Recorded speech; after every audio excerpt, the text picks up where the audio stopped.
Mary, nasa kanya na ang lahat. Kagandahan, kayamanan, ngunit hindi ang kalayaan. Napakaganda mo. Ang ganda ng leg mo. Ako lang ang pwedeng humawak dyan. Ayoko magkaroon ng anak. Ano ibig mong sabihin?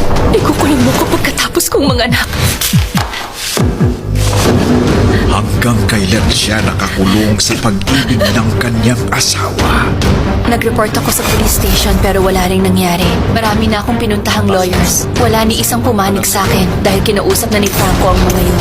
Ano bang masama kung maging selfish ang pagmamahal at pagpapahalaga ko sa'yo? Ganun naman ang lahat. Ang gamitin ng kapangyarihan para durugin ang asawa. Kapag hindi na tama ang pagmamahal, talagang nakakasakal.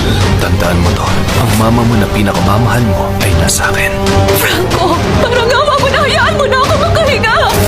Sir, hindi namin makita si ma'am.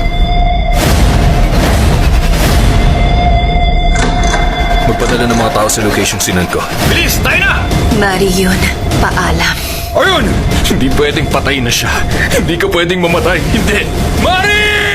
Mari! Hindi ko na kayang mabuhay. Gamit ang mukhang ito. Tulungan mo ako. Kailangan ko magpalit ng mukha para mabuhay ako. From the first and true home of Asian novelas comes a story of love and obsession. Mari, hindi ka pumunta dito para mamatay. Buhay ka. Nasaan ka? Ang mukhang noon ay may tinatakasan, ngayon ay mukhang may kalayaan. Doc, gusto ko ang mukhang to. Mukha akong matapang at malakas. Bagong ganda, bagong pag-asa. Mas mabuti pang umiwas. Gusto ko komportable ka habang nagpaplano ng future mo. Pero gusto kong buksan ang puso ko sa lalaking ito. Patay na yung wife mo. Paano nangyari to? Napakarami pang mga bagay na gusto kong gawin kasama ka. Kaya binigay ko ang mukha mo sa kanya. Nasaan ang director dito? Wala dito ang wife ko. Alam ko na ang title nito, A Self-Portrait. Sino ang painter nito? Nasaan ang wife ko? Kailangan kong malaman kung asawa mo talagang babae sa loob. Pag hindi mo pinakita sa akin ngayon ang... May bisita tayo. Meron kang kailangan.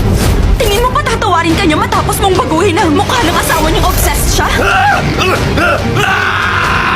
Hindi ka makakalayo sa impyerno Ipakita mo sa kanila ang kapangyarihan mo! kung tuso ang kalaban mo. Napakapamilyar ng mga mata niya. Sabihin mo kung anong itinatago mo sa akin. Ang ganda ng leg mo. Dahil hindi mo maloloko ang puso baliw sa'yo. Ano mang pagpapanggap mo at nasa naman mahahanap kita.